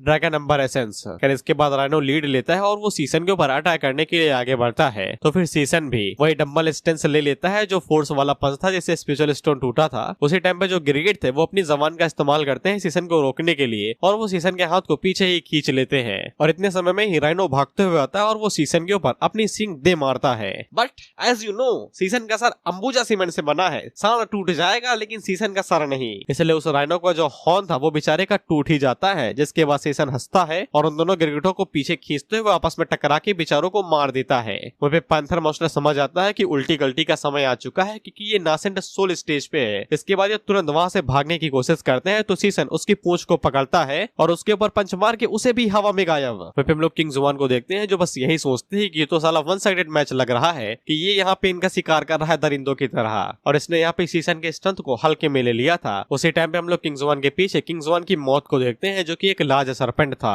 और ये अपनी पूंछ से किंग जुआन के ऊपर एक जोरदार अटैक करता है। वो पेड़ तोड़ देता है, हालांकि किंग जुआन उसे डॉज कर लेती है। उसे स्नेक मॉन्स्टर को समझ में नहीं आता है कि उसने पहले ही अपने ऑरा को यहाँ पे कंसील कर लिया है, लेकिन इसके बावजूद किंग जुआन ने उसके बारे में पता लगा लिया। तो फिर किंग जुआन काफी ज्यादा घबरा जाती है क्योंकि स्नेक मॉन्स्टर एक 5th लेवल का मॉन्स्टर है। किंग जुआन उससे पूछती है कि तुम ड्रैगन सलाइवा से अट्रैक्ट क्यों नहीं हुए, तुमने मेरे ऊपर फोकस क्यों किया। तो स्नेक मॉन्स्टर आगे से कहता है कि मैं तुम्हें काफी लंबे टाइम से देख रहा हूँ, तुम मासूम लोगों को मरवाती हो ना ड्रैगन सलाइवा से, इसलिए मैं बदला लेने के लिए आया हूँ, इंसाफ का देवता हूँ मैं। खैर किंग जुआन को पता था कि इसकी स्ट्रेंथ 5th लेवल के मॉन्स्टर की नहीं होगी, इसलिए यहाँ से भागने की कोशिश करती है अपनी कल्टीवेशन टेक्निक के साथ में, लेकिन इसे हैरानी तो तब होती है जब इसे पता चलता है कि इसकी स्पिरिचुअल पावर डिफिकल्ट हो गई है, यानी कि ये उसे मोबिलाइज यानी यूज ही नहीं कर पा रही है। स्नेक मॉन्स्टर किंग जुआन के ऊपर अटैक करते हुए कहता है तुम्हें क्या लगता है कि तुम्हें कितनी देर से देख रहा हूँ, मैं तुम्हें लगता है कि मैं यहाँ पे अनप्रिपेयर्ड होके आऊंगा। स्नेक हम लोगों को बताता है कि वो यहाँ पे अपनी टेल से स्पिरिट सप्रेसिंग मिस्टर टॉक्सिंग गैस को रिलीज कर सकता है, इससे वो किसी की भी स्पिरिचुअल पावर को कंसील या फिर स्लो कर सकता है। और क्योंकि किंग जुआन का सारा ध्यान सीसन की फाइट के ऊपर ही था, इसलिए उसे पता ही नहीं चला कि उसने कितने ज्यादा टॉक्सिन को इनहेल कर लिया है। और वो किंग जुआन के ऊपर हमला करते हुए कहता है कि तुम अब सिर्फ मेरे सामने एक छोटी सी चूया हो जिसको मैं खाने वाला हूँ। इसके बाद हम लोग सीसन को देखते हैं जिसने कई सारे कोर इकट्ठा कर लिए थे और वो सिस्टम से पूछता है कि इनमें से क्या कोई 5th लेवल का मॉन्स्टर कोर है, तो सिस्टम आगे से बताता है नहीं है। ऐसे सीसन काफी ज्यादा हैरान होता है क्योंकि उसने इतने सारे मॉन्स्टर्स को मारा था लेकिन उनमें से एक भी 5th लेवल का कोर नहीं निकला। अब उसी टाइम पे हम लोग देखते हैं कि किंग जुआन सीधा आके सीसन के पास ही गिरती है जो कि बुरी तरीके से घायल थी। और फिर सीसन जैसे ही किंग जुआन को देखता है तो उसे समझ में नहीं आता है कि ये इतनी ज्यादा बुरी तरीके से कैसे घायल हो गई। और उसी टाइम पे वहाँ पे जमीन के अंदर से रेंगते हुए स्नेक मॉन्स्टर आता है जो कि सीसन से कहता है तेरी आंखों के सामने अज़ुरे स्नेक मॉन्स्टर किंग है और तुम सभी मेरी आंखों के सामने चींटियां हो चींटियां। वैसे ये 5th लेवल की पीक फॉर्म पे था, यानी कि ये 6 पे ही है समझो। सीसन उस मॉन्स्टर को देख के खुश हो जाता है और अपने मन के अंदर सोचता है कि इसे तो पक्का 5th लेवल का होना ही चाहिए। वो मॉन्स्टर सीसन की तरफ देखता है और उसे कहता है चीटी साला, और उसके ऊपर अपने एसिड से अटैक करता है। सीसन जमीन के ऊपर अपना पैर मारता है जैसे जमीन से एक चट्टान बाहर निकलती है और वो एसिड को ब्लॉक कर लेती है। वो मॉन्स्टर ऐसी शक्ल बना के कहता है यार तुम ऐसे अटैक डॉज करोगे, ये ठीक नहीं है, तुम्हें इधर उधर भागना चाहिए था, मुझे मजा मिलता। और जब वो ये सब कुछ बोल ही रहा था कि उसी टाइम पे सीसन उसकी पूंछ पकड़ता है और उसे उठा के नीचे पटक देता है। वहीं पे उस स्नेक को पता ही नहीं चला था कि सीसन कब उसकी पूंछ को पकड़ लिया। इसके बाद सीसन बो स्टैंड डम्बल का इस्तेमाल करता है, वह स्पेशल स्टोन तोड़ने वाला मूव, और वो स्नेक के सर के ऊपर धड़ाम से दे मारता है जिससे स्नेक का सर घूम जाता है। लेकिन अब स्नेक को मौका मिल गया था इसलिए वो अपनी पूंछ का इस्तेमाल करता है और सीसन के ऊपर एक जोरदार स्ट्राइक मारता है, इससे सीसन दूर जाके गिरता है। वह सीसन को सिर्फ हल्के फुल्की चोटें आई थी लेकिन उसे ये समझ में नहीं आ रहा था कि उसने पूरी फुल फोर्स से स्ट्राइक मारी थी, लेकिन इसके बावजूद स्नेक के ऊपर कोई भी असर नहीं हुआ। वो स्नेक भी सीसन से कहता है कि तुम्हारी फिजिक कुछ ज्यादा ही लाजवाब है। इसके बाद वो तेजी से उसके ऊपर अटैक कर देता है ये कहते हुए लेकिन इतना भी काफी नहीं है। साथ ही में वो अपनी पूंछ का भी इस्तेमाल कर रहा था, लेकिन सीसन के पास स्पिरिचुअल एनर्जी नहीं है इसलिए उसका सिर्फ सर घूमता है, ऐसे चक्कर सा होना। सांप इसी बात का फायदा उठाता है और वो सीसर के ऊपर हेडेक मार के उसे ऊपर उछाल देता है और जल्दी से पीछे घूम के उसके ऊपर क्रॉस से वेनम से अटैक करता है और बताता है कि नासेंट सोल स्टेज के कल्टीवेटर भी इसके सामने खून का फव्वारा बन जाते हैं, तुम्हारी क्या औकात है। तो सीसन आगे से हल्क बन जाता है जिसके बाद वो ताली बजाता है तो वो वेनम हवा में ही गायब हो जाता है। तो फिर स्नेक का दोबारा मुंह बन जाता है और वो आगे से कहता है ऑथर ये चीटिंग है, मैं नहीं खेल रहा, मुझे नहीं खेलना यहाँ पे, मैं जा रहा हूँ। बिना कोई स्पेल कास्ट करे से तुम ताली मार के मेरे वेनम की धज्जियां उड़ा दोगे। जिसके बाद सीसन नीचे आता है और वो स्नेक के ऊपर अटैक कर देता है ये कहते हुए कि देखते हैं कि तुम डंबल पंचेस के सामने कितना ज्यादा टिक पाते हो। जिसके बाद वो सांप के ऊपर लगातार डंबल पंचेस मारते रहता है। वो सांप सीसन से कहता है यूजलेस है बेटा, ये मैं 5th लेवल का पीक मॉन्स्टर हूँ, मैं बस एक कदम पीछे हूँ मॉन्स्टर किंग के अंदर बदलने से, तुम्हें लगता है कि तुम्हारे ये छोटे मोटे पंचेस मेरे आउटर डिफेंस के सामने कुछ कर भी पाएंगे, लेकिन 10-15 पंचेस के बाद ही सांप का जो डिफेंस था वो टूट जाता है। इसे सांप को झटका लगता है कि ये क्या हो रहा है, साला ये तो पृथ्वी के नियम ही बदले जा रहे हैं। जिसके बाद वो अपने पूंछ के ऊपर लगे हुए झुंझुने को और तेजी से बजाता है तो सीसन को दिक्कत होने लगती है, उसे चक्कर आने लगते हैं। सांप इसी मौके का फायदा उठाता है और वो आगे से सर्पेंट किंग्स ब्रेथ का इस्तेमाल करते हुए सीसन के ऊपर एक जोरदार बीम मारता है। ये बीम कुछ ज्यादा ही स्ट्रॉन्ग थी, इसलिए जंगल को चीर के एक जगह ही चीर देती है। वहीं पे उस सांप को ऐसा लगता है कि सीसन के टुकड़े टुकड़े हो गए होंगे, इसलिए वो किंग जुआन की तरफ आगे बढ़ता है, ये कहते हुए कि इसके पास ही वो ड्रैगन सलाइवा है। जिसके बाद वो वैक्यूम बन जाता है और वो अपने मुंह के अंदर से हवा खींचने लगता है। इससे किंग जुआन के पास जो सलाइवा बॉटल थी वो बाहर निकल आती है और ये जैसे ही सांप के मुंह के अंदर जाने वाली थी तो सीसन जमीन से बाहर निकलता है, जो कि स्कीपिंग रोप का इस्तेमाल करते हुए सलाइवा बॉटल को अपनी तरफ खींच लेता है। और उस बॉटल को पाने के बाद में सीसन को समझ में आ जाता है कि स्नेक मॉन्स्टर इसलिए किंग जुआन के ऊपर ज्यादा तेजी से अटैक नहीं कर रहा था ताकि वो बॉटल को पूरी तरीके से डैमेज न कर दे। स्नेक मॉन्स्टर सीसन से कहता है कि तुम मेरे बीम से जमीन के नीचे घुस के तो बच गए, लेकिन इस बार नहीं बच पाओगे। जिसके बाद वो सीधा सीसन को निगल ही लेता है। सीसन को निगलने के बाद हम सीधा सीसन को सांप की पेट के अंदर ही देखते हैं। वहीं पे स्नेक सीसन से कहता है कि ज्यादा उड़ो नहीं, तुम सीधा पेट के अंदर हो। सीसन को ऐसा लगता है कि वो इस सांप के सेल को डिस्ट्रॉय करके यहाँ से निकल जाएगा। जिसके बाद वो लगातार पंचेस मारने की कोशिश तो करता है, लेकिन कुछ भी असर नहीं होता है। और वो सांप सीसन के ऊपर हंसते हुए कहता है, तुम्हें क्या लगता है कि मैं बेवकूफ हूँ? अगर तुम मेरे स्टमक को चीर के बाहर निकल जाते तो फिर मैं तुम्हें निकलता ही क्यों? अब पहली बार एक ऐसी चीज हो रही है जिसको देख के मेरे दिल के अंदर सुकून आया है, वो है स्टमक एसिड। साले मानुहा ऑथर नाका नाका भूल ही जाते हैं कि पेट के अंदर एसिड भी होता है। खैर एसिड जैसे ही सीसन के पैरों के ऊपर लगता है तो फिर उसके पैर जलने लगते हैं और सांप उसे कहता है कि ज्यादा उड़ो नहीं, ये स्टमक एसिड तुम्हें पूरी तरीके से गला देगा और तुम्हारे गलने के साथ ही वो ड्रैगन सलाइवा एसेंस भी मेरे अंदर आ जाएगा। सीसन आगे से कहता है, कौन सा सलाइवा? जिसके बाद सीसन की नजर बॉटल के ऊपर पड़ती है तो सिस्टम उसे बताता है कि ये ड्रैगन सलाइवा एसेंस है और इसको तुम ड्रिंक करने के बाद तुम्हारी फिजिकल एट्रीब्यूट्स बहुत ही ज्यादा एनहांस हो जाएंगे। तो सीसन सोचता है देरी किस बात की, जिसके बाद वो सीधा ड्रैगन सलाइवा एसेंस को निगल ही जाता है। इसे सीसन की मसल वैल्यू बढ़ने लगती है और वो मसल वैल्यू बढ़ के 5 पॉइंट तक बढ़ जाती है और सीसन की मसल वैल्यू इतनी टाइम पे 95/100 है। वहीं पे सीसन को भी महसूस होता है कि वो पहले से ज्यादा स्ट्रांग हो गया है। जिसके बाद वो डंबल स्टैंड से लेता है और जोरदार एक पेट के ऊपर पंच मारता है, जिससे उस सांप का पेट खींचने लगता है और इसे बेतहासा दर्द होने लगता है और ये बौखला के इधर उधर चिल्लाने लगता है। और इसे भी समझ में नहीं आ रहा था कि अचानक से सीसन की स्ट्रेंथ बढ़ कैसे गई। हालांकि इसे समझने में देर नहीं लगती है कि ये जो ड्रैगन सलाइवा एसेंस चाहता था वो सीसन ने निगल लिया है। अब ये मत सोचना कि सांप को तो पता था कि सीसन के पास वो ड्रैगन सलाइवा है जिसका यूज वो पेट के अंदर भी कर सकता है। दरअसल बात ये है कि अगर तुम उसे सैलो भी कर लोगे यानी कि निगल लोगे तो भी तुम्हें टाइम लगेगा उसके एसेंस को पूरी तरीके से यूज करने में। बेसिकली दवा की तरह है, लेकिन सीसन के पास तो ऐसा कोई सिस्टम ही नहीं है। निगलो सिस्टम तुरंत भाई उसे बचा देता है। अब तुम देखो सीसन को कैसे वो उधम मचाता है सांप की पेट के अंदर। कहते हैं ना चूहे पेट के अंदर खेल रहे हैं तो सीसन वही करता है। वो सांप के पेट के अंदर 100 मीटर की स्प्रिंट लगाता है श्यों से, और यही नहीं वो पेट के अंदर साइड जंप्स मारता है इधर उधर करके। अब सांप की जो हालत इतनी समय है मैं उसको सिर्फ ऐसे ही बयां कर सकता हूँ कि तुम्हें जोर की लगी हो लेकिन बाथरूम किसी और ने कब्जाया हो और तुम्हें जोर की लगी हो, वैसा ही हाल इतनी समय सांप का है। ये बेचारा तिल मिला रहा है लेकिन कुछ कर नहीं पा रहा। इसके बाद सांप वही फैसला करता है जो हर कोई करता है। इसके बाद ये सीसन को मुंह से पेट से निकालता है और मुंह से बाहर थूक देता है और ऑफ कोर्स गुस्से में बौखलाया होने की वजह से ये डायरेक्ट सीसन के ऊपर अपनी ब्रेथ से अटैक करता है। लेकिन सीसन इस बार निकालता है ब्रह्मास्त्र और ये निकालता है अपने पास से बारबल ब्लेड जिसको ये फेंक के मारता है। और ऑफ कोर्स सिस्टम के दिए गए इक्विपमेंट कोई बच्चों के खिलौने तो है नहीं, ये ड्रैगन ब्रेथ को चीरते हुए सीधा सांप के मुंह के ऊपर जाके लगते हैं और उसकी बत्ती सी टूट जाती है। ऐसा कि सांप ने भी ऐसा कोई मैजिकल ट्रेजर नहीं देखा था आज तक। उसी टाइम पे सीसन हाथों का गुद्दा बनाता है दोनों जोड़ के और सीधा सांप के ऊपर दे मारता है जिससे ये धड़ाम से सीधा जमीन में जा घुसता है। अब सांप की बहुत ज्यादा बुरी हालात हो रखी थी। एक तो सीसन पहले से स्ट्रांग हो गया और ऊपर से जीतने की भी आसार नहीं है, इसलिए तुम दबाते हुए वहां से भागने की कोशिश करने लगता है। लेकिन सीसन जंपिंग रोप का इस्तेमाल करता है और उसे गर्दन से पकड़ के वापस खींच लेता है, ये कहते हुए जा कहाँ रहे हो, अपना कोर दे के जाओ। जिसके बाद वो दोबारा सांप के मुंह के ऊपर धड़ाम से घुसा दे मारता है और सक्सेसफुली सांप को मार देता है और उसकी कोर को निकाल लेता है। इसके बाद सीसन सिस्टम से कहता है जाओ और जाके इसे एब्जॉर्ब कर लो।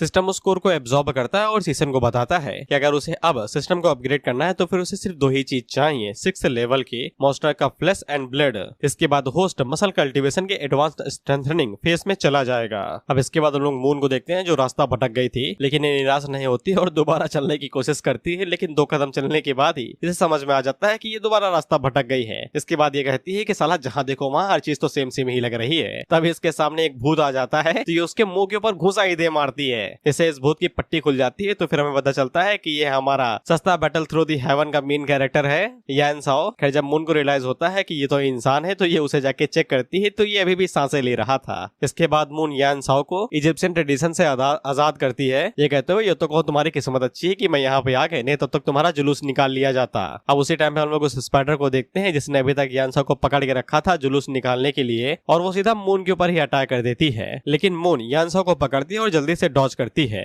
और मून की पर्सनैलिटी के हिसाब से वो तो हार नहीं मानने वाली और वो लड़ने के लिए रेडी हो जाती है। लेकिन अगले ही पल हम लोग मून को देखते हैं जो कि जान बचा के भाग रही थी, क्योंकि ये spider demon mid level 5th stage demon है, तो फिर इसे मून से ज्यादा स्ट्रांग होना था, तो ये अपनी जान बचाते हुए भाग रही थी। वहीं पे हम लोग यान साओ को देखते हैं तो इसकी जान जा ही चुकी थी यार, बचा कुछ नहीं था। एक तो इसका मुंह सबसे पहले जमीन पे घिसकाया जा रहा था, वहीं पे वो स्पाइडर डीमन जब अपनी ब्रेथ से अटैक करती है तो मून को डॉज करना था, वो तो डॉज कर लेती है पत्थरों के ऊपर से इधर उधर करते हुए, लेकिन यान साओ का जो सर था वो धड़ाम धुड़ूम से पत्थरों के ऊपर ही लग रहा था, और भागते भागते ही मून को एक खुशबू आती है, और ये वाली खुशबू सीसन के हाई क्वालिटी प्रोटीन से ही आती है। जिसके अगले सीन में हम लोग सीसन को देखते हैं जिसने सांप को मारने के बाद उसकी मीट को निकाल लिया था और उसे खा रहा था, ये कहते हुए कि साला बड़ी चीजों के अंदर ज्यादा प्रोटीन होता है, ये बात मान के लिख लो तुम लोग। लेकिन इस बार जब सीसन ने मीट खाया था तो फिर सिस्टम उसे कोई वैल्यू नहीं देता है, इसलिए सीसन को लगता है कि कुछ तो गड़बड़ हो रही है, कहीं सिस्टम हाई लेवल के बीस्ट को खाने के लिए तो नहीं कह रहा। खैर उसी टाइम पे साइड से मून आती है जो कि भागते हुए हेल्प मी ना कह रही थी। सीसन पीछे मुड़ के देखता है तो फिर उसे मून दिखाई देती है जो अपनी जान बचा रही थी एक जान को मारते हुए। वो स्पाइडर डीमन जैसे ही मून के ऊपर हमला करने वाला था तो सीसन वन पंच मैन बन के एक ही पंच के अंदर उसकी मुंडी तोड़ देता है। मून आगे से हैरान होकर कहती है कि इसने एक 5th लेवल के डीमन को बस एक पंच से मार दिया। इसके बाद सीसन मून से पूछता है कि अब ये जनाब कौन है जिसको तुमने अधमरा कर दिया है, साले के कपड़े देखो तो ये कुछ जाना पहचाना सा लग रहा है। इसके बाद वो चेहरा देखने की कोशिश करता है लेकिन कुछ देखने लायक नहीं बचा था, और वो मून से पूछता है कि इसके चेहरे के ऊपर ये नक्शा किसने बनाया, तो मून आगे से कहती है कि ये हमले स्पाइडर डीमन ने किए होंगे, मुझे थोड़ी ना पता है। खैर सीसन मून से कहता है कि तुम लोगों को ये जगह से जल्दी बाहर निकल जाना चाहिए, यहाँ पे और भी मास्टर वापस आते होंगे और अपने साथ मास्टर को भी लेके जाना। मून पूछती है कि उन्हें क्या हो गया, वो तो बाहुबली बन रही थी टीम के अंदर आने के लिए, तो सीसन पीछे की तरफ इशारा करते हुए कहता है उनकी बाहुबली जा चुकी है, अब वो चूहा की तरह लेटी पड़ी है, पीछे जो बड़ा सा सांप दिख रहा है उसी ने उनके ऊपर हमला किया था। वहीं पे मून के मस्तिष्क की काया पलट हो रही थी, एक मास्टर जो खुद एक 5 लेवल के मास्टर को नहीं हरा पाए उसे सीसन ने हरा दिया। इसके बाद सीसन अपने पास से कई सारे कोड से बाहर निकालता है और वो मून से कहता है अगर तुम्हारे पास स्टोरेज रिंग हो तो फिर इन्हें सेक्टर लेके चले जाओ, इनके बदले में तुम कई सारे रिवॉर्ड्स ले सकते हो और मास्टर क्रॉप्स को भी ले जाना अपने साथ में। तो मून का आगे से मुंह बन जाता है और वो आगे से कहती है कि तुम्हारे पास ढेरों मटेरियल है, कोर्स पड़े हैं, तुम तो पूरा स्टॉक अप हो। इसके बाद वो सीसन से पूछती है कि तुम साथ में नहीं आओगे क्या, तो सीसन आगे से बताता है कि वो माउंटेन्स के और भी गहराई में जा रहा है। दरअसल सीसन अब यहाँ पे आया था तो वो सिस्टम की सारी रिक्वायरमेंट्स पूरी ही करना चाहता था, इसलिए वो चाहता था कि वो 6 लेवल के बीस्ट को भी निपटा ही दे। तो मून सीसन को बताती है कि उसने सुना है माउंटेन्स के अंदर एक सील है जिसके अंदर 6th लेवल डीमन एम्परर कैद है, इसलिए सीसन को सावधान रहना चाहिए। तो सीसन आगे से कहता है चिंता ना करो, मैं बहुत ही ज्यादा स्ट्रॉन्ग हूँ। इसके बाद हम लोग दूर जंगल के कहीं कुछ लोगों को फाइट करते हुए देखते हैं, जहाँ पे हम लोग डार्क फिनिक्स को देखते हैं और वो अपना एक शैडो इमेज बनाता है जिसके साथ एक बंदा फाइट कर रहा था। वो बंदा शायद से मिट्टी या फिर बेलों को कंट्रोल करते हुए डार्क फिनिक्स के शैडो इमेज को हरा देता है। डार्क फिनिक्स उससे कहता है कि तुम काफी ज्यादा स्ट्रॉन्ग हो यार, बुरा नहीं है, लेकिन इसके बावजूद तुम लोग बस छोटे मोटे ग्रुप हो, और मैंने पहले भी कहा है यार कि मैं डीमन एम्परर नहीं हूँ जिसको तुम लोग ढूंढो, हाथ जोड़ रहा हूँ, 1 महीने से मेरी बुंड के अंदर घुसे पड़े हो कि तुम ही हो तुम ही हो तुम ही हो, साला मैं हक नहीं पा रहा हूँ, चैन से मुदने नहीं दे रहे हो मुझे। इस पर ये लोग आगे से कहते हैं कि तुम मानो या ना मानो तुम ही हो डीमन एम्परर। हमारे इंस्ट्रक्टर ने हमसे कान खोल के सुनने के लिए कहा था कि जिस किसी बंदे के भी गोल्डन हेयर हो वो साला डीमन ही है, डिमोनिक बीस्ट है वो।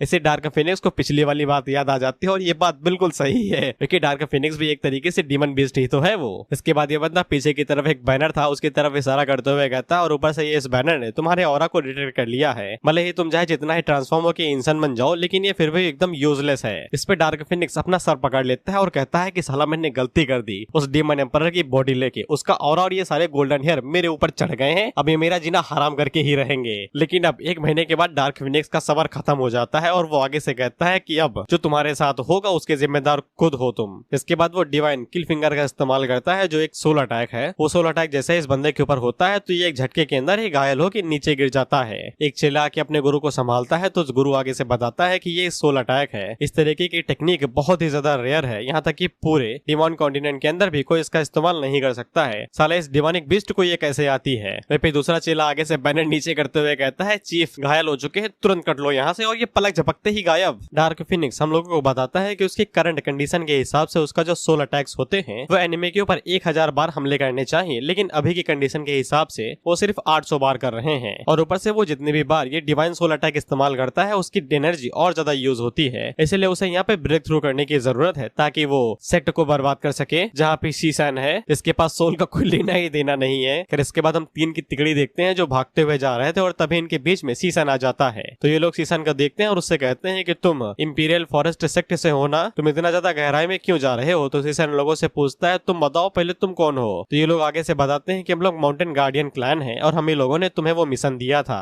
इसके बाद वो लोग सीसन को वार्निंग देते हैं कि आगे एक 6 लेवल का डीमन एम्परर है, तुम्हें आगे नहीं जाना चाहिए। सीसन पूछता है क्या वो स्ट्रांग है। तो चेला आगे से बताता है कि हमारे जो चीफ है वो earlier stage nascent divinity expert हैं, तुम देख ही सकते हो इनकी इतनी समय क्या हालत हो रही है, तो फिर बताने की जरूरत नहीं है कि वो कितना ज्यादा स्ट्रांग होगा। इसके बाद वो लोग सीसन से कहते हैं कि तुम भी निकलो हम भी निकल रहे हैं और ये गायब हो जाते हैं। वह सीसन को भी पता था कि अगर वो सीधा फाइट करने के लिए जाएगा तो फिर उसकी चड्डी गीली हो जाएगी और कोड़े भी पड़ सकते हैं पीठ के ऊपर, इसलिए वो पूरी प्लानिंग करके जाता है यही सोचते हुए कि प्रिपरेशन के साथ में जाना पड़ेगा। और तभी उसकी नजर सिस्टम के कुछ टूल बॉक्स के ऊपर पड़ती है जहाँ पे उसे यूजफुल आइटम मिल जाता है। और इसी के साथ ये एपिसोड यहीं पे खत्म होता है।